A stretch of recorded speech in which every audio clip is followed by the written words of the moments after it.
नमस्कार दोस्तों, आप सबका स्वागत है। बिहार बोर्ड मैट्रिक परीक्षा सेंटर और ये फाइनल परीक्षा में भी इस तरह का प्रश्न पूछा जाएगा।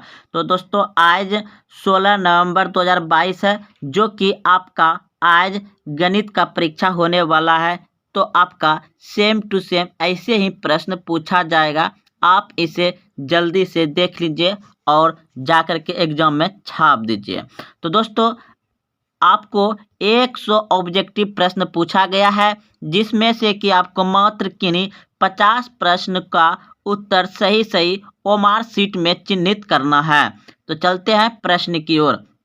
तो प्रश्न है, यदि भाग एलोगरिथम a बराबर बी क्यूब प्लस आर में a बराबर कहता है 72 और b बराबर 9, q बराबर 8, तो r का मान क्या होगा? तो ऑप्शन नंबर सी बिल्कुल सही है, 0 हो जाएगा। अगला प्रश्न है कि मोसो ए बी गुना लोसो ए बी है, तो इसके बराबर क्या हो जाएगा? ऑप्शन नंबर बी बिल्कुल सही है, ए गुना बी हो जाएगा। अगला प्रश्न है, रूट 15 है तो ओ परिमेय संख्या, क्योंकि ये बाहर रूट से नहीं होगा तो ओ परिमेय संख्या हो जाएगा। अगला प्रश्न है, 124 के अभाज्य गुणनखंड में 2 के घात है। 124 में अभाज्य गुणनखंड के 2 के घात है, तो हो जाएगा आपका कितना? 2। ऑप्शन नंबर बी बिल्कुल सही है, 2 घात होंगे। अगला प्रश्न आप दोस्तों निकाल के देख लीजिए, जल्दी जल्दी वीडियो बना रहे हैं, नहीं तो आपको डिटेल से बता देते हैं। निम्नलिखित में कौन सा भिन्न का दशमलव प्रसार शांत होगा? तो दोस्तों हमने करके देखा तो ऑप्शन नंबर डी सही है, इसका दशमलव प्रसार शांत हो जाएगा। अगला प्रश्न है कि दो संख्याओं का गुणनफल 1600 एवं उनका मोसो 5 है, तो संख्याओं का लोसो होगा। तो दोस्तों इस प्रश्न का उत्तर हो जाएगा आपका ऑप्शन नंबर सी बिल्कुल सही है, 320 होगा। अगला प्रश्न है आपका 36 तथा 84 का मोसो है। 36 तथा 84 का मोसो हो जाएगा आपका 12। ऑप्शन नंबर सी सही है। अगला प्रश्न है, निम्नलिखित में कौन बहुपद नहीं है? निम्नलिखित में कौन बहुपद नहीं है? तो इस प्रश्न का उत्तर हो जाएगा आपका ऑप्शन नंबर सी बिल्कुल सही है, बहुपद नहीं है। अगला प्रश्न है, यदि किसी द्विघात बहुपद P x x square minus 2x plus 5 के शून्यांक ए बी हो, तो अल्फा प्लस बीटा का मान क्या होगा? अल्फा प्लस बीटा का मान क्या होगा? तो इस प्रश्न का उत्तर हो जाएगा आपका ऑप्शन नंबर बी बिल्कुल सही है, 2 होगा। अब देखिए अल्फा प्लस बीटा का मान कितना कैसे होता है? माइनस बी बटे ए, तो आपका ये ए हो गया, यहाँ बी हो गया, ये सी हो गया, तो माइनस पहले से है तो और -2 अब बटे ए का मान 1 ही है, तो अब ब्रैकेट टूटे तो कितना हो जाएगा? 2, और नीचे में तो 1 रहबे करता है, तो समझ गए आप। तो चलते हैं, तो ऑप्शन नंबर बी सही हो जाएगा। अगला प्रश्न है, बहुपद x square minus 2x minus 3 के शून्यांक है, तो इस प्रश्न का उत्तर हो जाएगा आपका ऑप्शन नंबर सी बिल्कुल सही है। अगला प्रश्न है, यदि अल्फा बीटा द्विघात बहुपद a plus B X plus C X square के शून्यांक हो, तो अल्फा प्लस बीटा का मान क्या होगा? तो इस प्रश्न का उत्तर हो जाएगा आपका ऑप्शन नंबर बी बिल्कुल सही है, माइनस बी बटे ए। अगला प्रश्न है, यदि त्रिघातीय बहुपद 2x cube plus 3x square minus 5x minus 2 के शून्यांक अल्फा बीटा और गामा हो, तो अल्फा बीटा गामा का मान होगा। तो इस प्रश्न का उत्तर हो जाएगा आपका ऑप्शन नंबर बी बिल्कुल सही है, 1 होगा। अगला प्रश्न है, यदि पी एक्स क्यू एक्स जी एक्स और पी एक्स का घात 4 और जी एक्स का घात 2 हो, तो पी एक्स बटे जी एक्स का घात क्या होगा? तो इस प्रश्न का उत्तर हो जाएगा 2। ऑप्शन नंबर ए सही है। अगला प्रश्न है, यदि q एक धनात्मक पूर्णांक है, तो एक धनात्मक विषय पूर्णांक का रूप होगा। तो इस प्रश्न का उत्तर हो जाएगा आपका ऑप्शन नंबर बी बिल्कुल सही है। अगला प्रश्न है बहुपद x cube minus 5x² minus 11x minus 3 का घात है।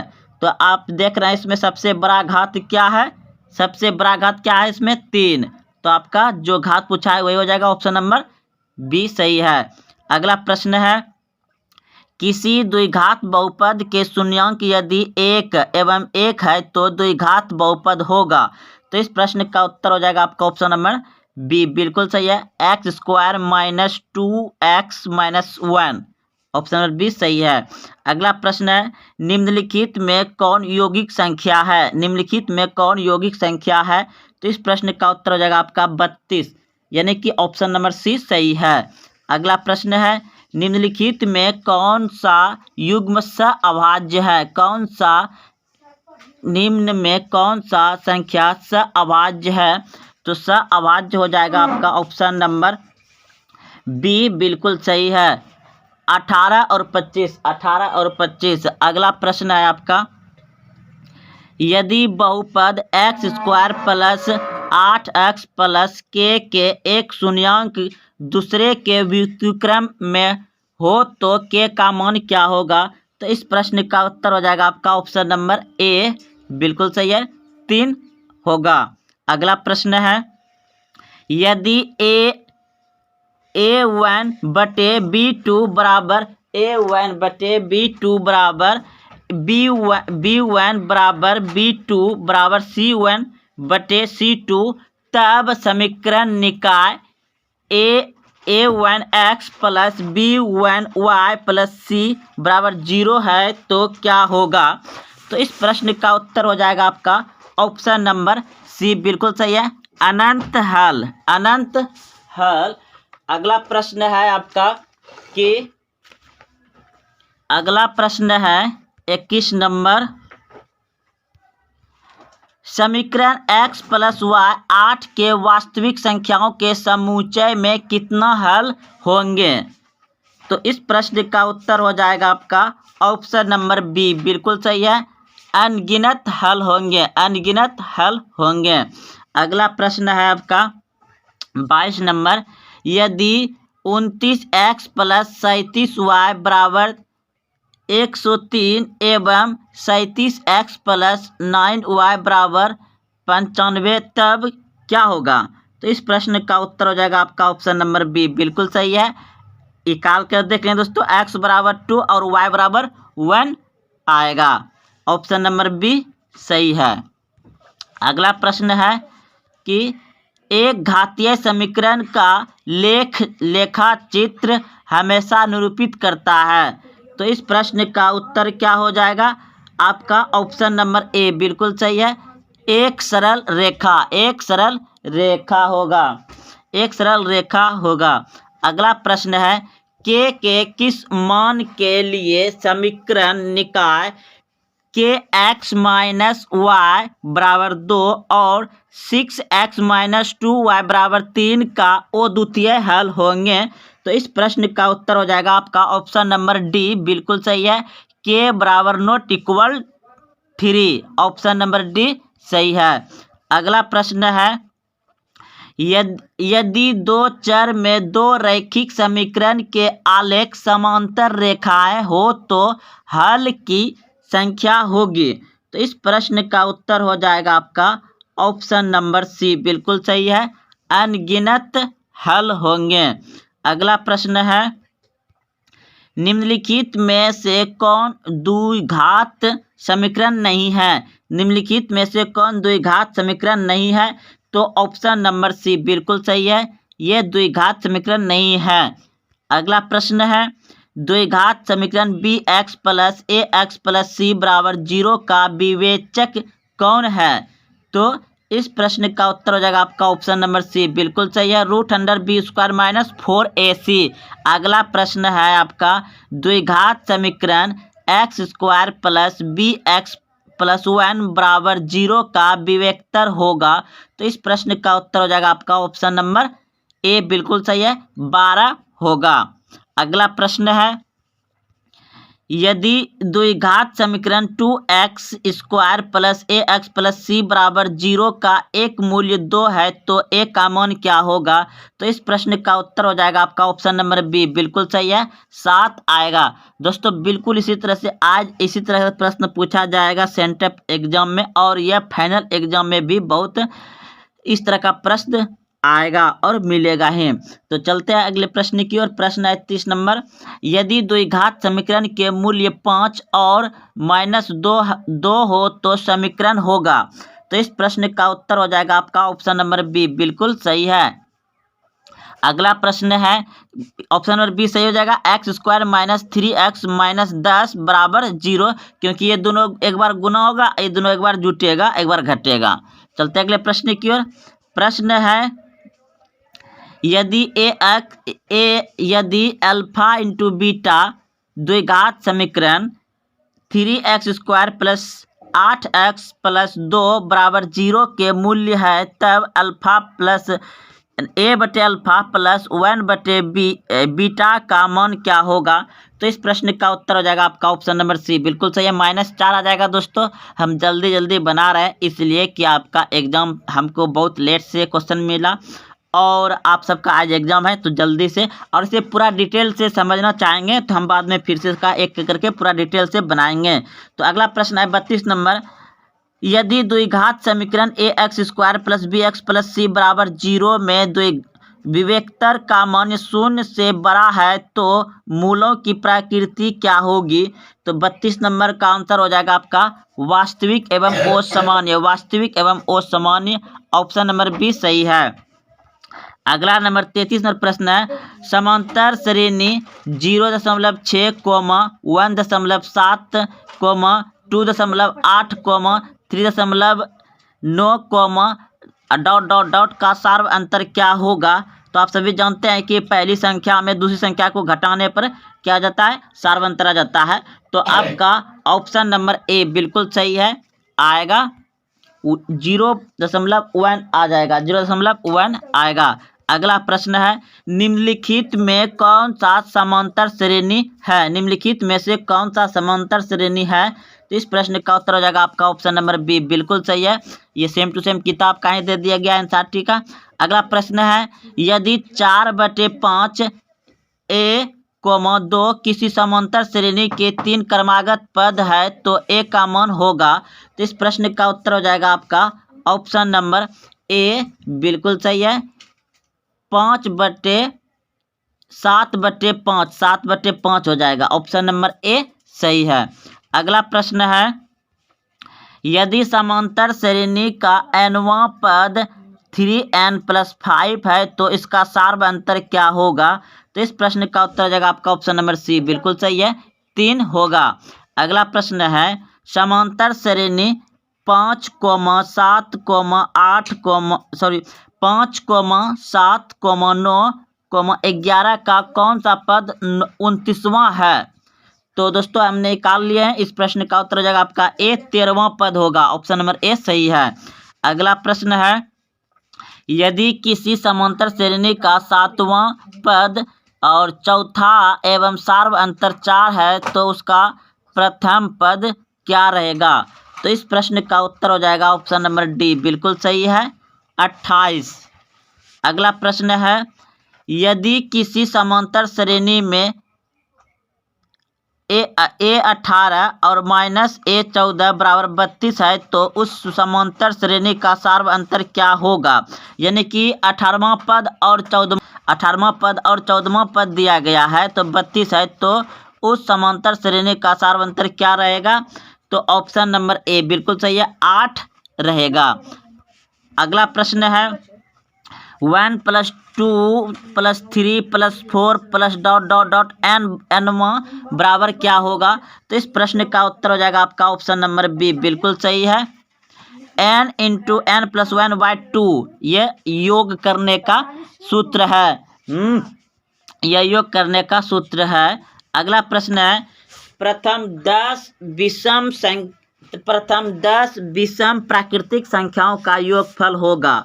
तो इस प्रश्न का उत्तर हो जाएगा आपका 100, क्योंकि ये 10 का क्या करिए, जितना भी आएगा इस तरह का प्रश्न रहेगा, यहाँ जितना संख्या आएगा उतना पे क्या करिए, स्क्वायर उठा दीजिए।